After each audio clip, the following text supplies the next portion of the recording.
Oxford current English translation का exercise 91 है। इस एक्सरसाइज से टेंस शुरू होता है। तो एक्सरसाइज में आगे बढ़ने से पहले हम कुछ बेसिक कंसेप्ट्स को समझ लेते हैं, फिर एक्सरसाइज में आगे बढ़ेंगे। ठीक है, तो टेंस को मुख्यतः 3 भागों में बांटा गया है। ठीक है,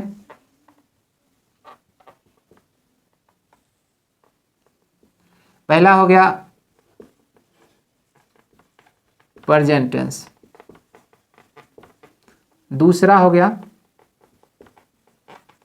पास्ट टेंस और तीसरा हो गया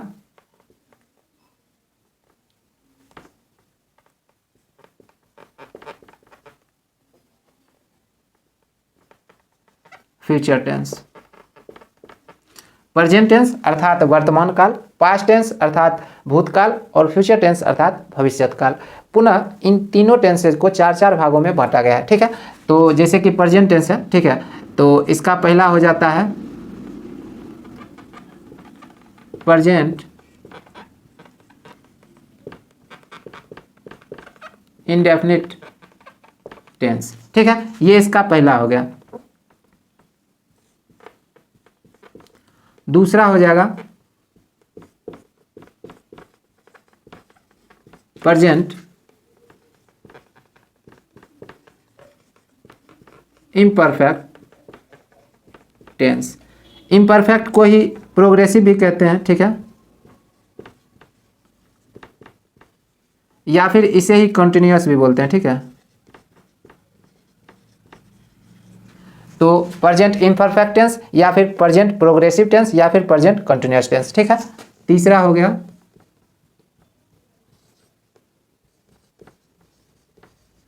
प्रेजेंट परफेक्ट टेंस। ठीक है, और चौथा हो गया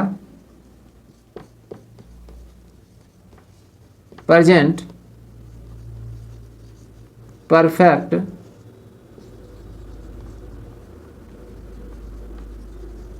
कॉन्टिन्यूअस टेंस। ठीक है, तो प्रेजेंट टेंस का कितना हो गया, 4 भाग हो गया। इसी तरह से पास्ट टेंस का भी 4 होता है और फ्यूचर टेंस का भी 4 होता है। कुल मिलाकर कितने टेंसेज होते हैं, 12। ठीक है,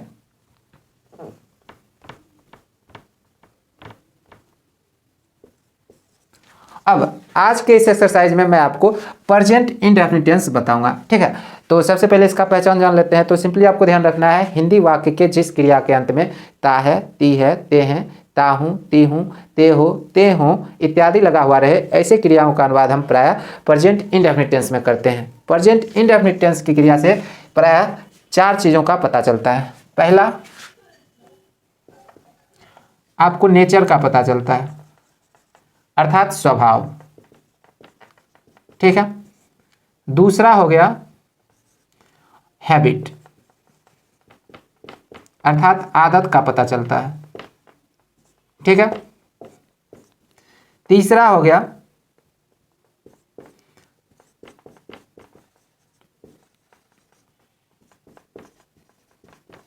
इटर्नल ट्रूथ अर्थात चिरंतन सत्य का पता चलता है। और चौथा होता है प्रिंसिपल अर्थात सिद्धांत। ठीक है, तो प्रेजेंट इंडेफिनिट टेंस से आपको क्या पता चलता है कि सब्जेक्ट अर्थात कर्ता के स्वभाव का पता चलता है, आदत का पता चलता है, या फिर किसी इटर्नल ट्रूथ चिरंतन सत्य का पता चलता है, या फिर किसी प्रिंसिपल किसी सिद्धांत का पता चलता है। अब आपको पहचान भी पता है। ठीक है, लेकिन सबसे मेन चीज क्या है, स्ट्रक्चर। तो अफर्मेटिव सेंटेंस अर्थात सकारात्मक वाक्य के लिए स्ट्रक्चर हो जाता है सब्जेक्ट प्लस V1 और V5 प्लस अदर वर्ड, यदि सेंटेंस में अन्य शब्द प्रयोग में रहेगा तो, अन्यथा V1 या फिर V5 के बाद आप फुल स्टॉप दे सकते हैं। अब यहाँ पर मेन चीज क्या है कि किस सब्जेक्ट के साथ वर्ब का पहला फॉर्म प्रयोग में आएगा और किस सब्जेक्ट के साथ वर्ब का 5वां फॉर्म प्रयोग में आएगा। तो इसके लिए आप सिंपली ध्यान में रखेंगे, यदि सब्जेक्ट थर्ड पर्सन का सिंगुलर नंबर हो, केवल तभी आप वर्ब का 5वां फॉर्म प्रयोग करेंगे। ठीक है, और अन्य सभी सब्जेक्ट के साथ सिंपली आपको वर्ब का पहला फॉर्म प्रयोग करना है। अब सब्जेक्ट मैंने क्या कहा, थर्ड पर्सन का सिंगुलर नंबर, इसका मतलब ये हो गया ही, सी, इट और सिंगुलर नाउन। ठीक है, केवल इनके साथ आपको वर्ब का 5वां फॉर्म प्रयोग करना है, ठीक है। अन्य सभी सब्जेक्ट के साथ सिंपली आपको वर्ब का पहला फॉर्म प्रयोग करना है। तो यही बेसिक कंसेप्ट था जो कि आप समझ चुके हैं। अब हम एक्सरसाइज में जो भी सेंटेंसेज हो गए उसे हम सॉल्व करेंगे और यदि कुछ नया चीज़ आएगा तो मैं आपको क्लियर कर दूंगा, ठीक है। तो पहले इसे क्लियर कर लेते हैं। चलिए, तो यहाँ पर पहला सेंटेंस है मैं खाता हूँ। तो सब्जेक्ट यहाँ पर क्या है? मैं। तो इसके लिए हम प्रयोग करते हैं आई। और जैसा कि आपको पता है कि सब्जेक्ट यदि थर्ड पर्सन का सिंगुलर नंबर नहीं रहेगा तो सिंपली आपको वर्ब का फर्स्ट फॉर्म प्रयोग करना है, ठीक है। वर्ब यहाँ पर क्या है? खाना, ठीक है, इट। और चूंकि इस सेंटेंस में कोई अन्य शब्द अदर वर्ड नहीं है तो सिंपली आप V1 या फिर V5 के बाद आप फुल स्टॉप दे सकते हैं। तो मैं खाता हूं, आई इट, ठीक है। मैं दौड़ता हूं, आई रन। हम लोग खाते हैं, वी इट। हम लोग जानते हैं, वी नो। तुम गाते हो, यू सिंग। आप लोग हंसते हैं, यू लाफ। रीता नाचती है, रीता डांसेज। अब यहां पर आप एक चीज समझ लो, देखो तुम, आप लोग, हम लोग, ठीक है, मैं, ये सभी क्या था? थर्ड पर्सन का सिंगुलर नंबर नहीं था तो सिंपली हम वर्ब का फर्स्ट फॉर्म प्रयोग कर रहे थे, ठीक है। बट यहां पर क्या है? रीता, ये क्या है? थर्ड पर्सन का सिंगुलर नंबर है, तब मैंने क्या किया? वर्ब का 5वां फॉर्म प्रयोग किया।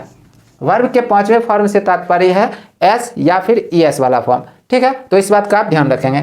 रीता नाचती है, रीता डांसेज। वह रोता है, ही विप्स। ये भी देखो एस या फिर ईएस वाला फॉर्म है, ठीक है। वह खाती है, सी इट्स, ठीक है। यहां पर भी इट्स हो गया। अब क्या है? वे लोग पढ़ते हैं, दे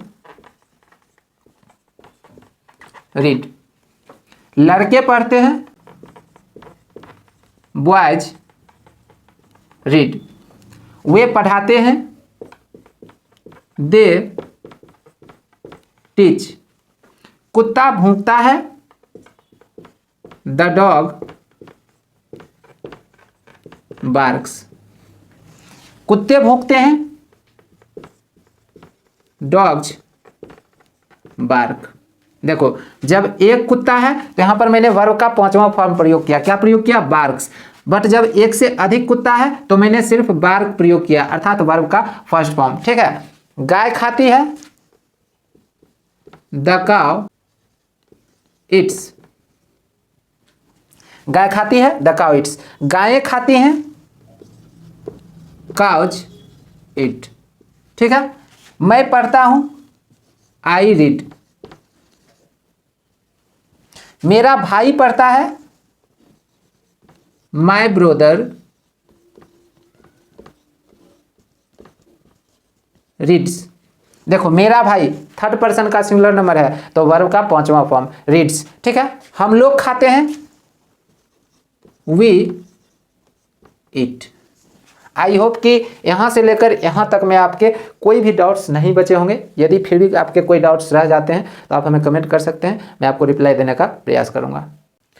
हम लोगों की माँ प्यार करती है, ठीक है। तो आवर मदर लव्स। हम लोगों के मित्रगण हंसते हैं, आवर फ्रेंड्स लाफ। अब यहां पर एक चीज आप समझो, यहां पर क्या है? हम लोगों की मां, अर्थात हम लोगों की मां कोई एक है, ठीक है। तो क्या हो गया? सब्जेक्ट थर्ड पर्सन का सिंगुलर नंबर हो गया, तो मैंने वर्ब का 5वां फॉर्म प्रयोग किया। बट यहां पर क्या है? हम लोगों के मित्रगण, ठीक है, के अर्थात एक से अधिक, ठीक है। तो ये क्या हो गया? थर्ड पर्सन का प्लूरल नंबर हो गया, तब मैंने वर्ब का फर्स्ट फॉर्म प्रयोग किया, ठीक है।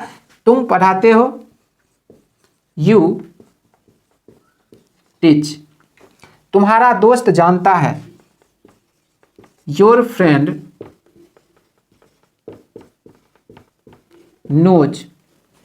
तुम्हारे बच्चे पढ़ते हैं, योर चिल्ड्रन रीड। वह हंसता है, ही लाफ्स। उसका भाई हंसता है, हिज ब्रदर लाफ्स, उसके भाई लोग दौड़ते हैं। हिज ब्रदर्स रन, नीता गाती है। नीता सिंग्स, नीता और गीता गाती हैं। नीता एंड गीता सिंग, नीता और गीता गाती हैं। नीता एंड गीता सिंग। सीता की सहेली आती है। सीताज फ्रेंड कम्स, वह लड़का पढ़ता है। दैट बॉय रीड्स, राम और श्याम पढ़ते हैं। राम एंड श्याम रीड, मेरे पिताजी टहलते हैं। माय फादर वॉक्स, मैं हंसता हूं। आई लाफ, मेरे भाई लोग हंसते हैं। माय ब्रदर्स लाफ, लड़कियां दौड़ती हैं। गर्ल्स डांस, तुम्हारा बेटा दौड़ता है। योर सन रन्स, तुम्हारा बेटा दौड़ता है। Your son runs.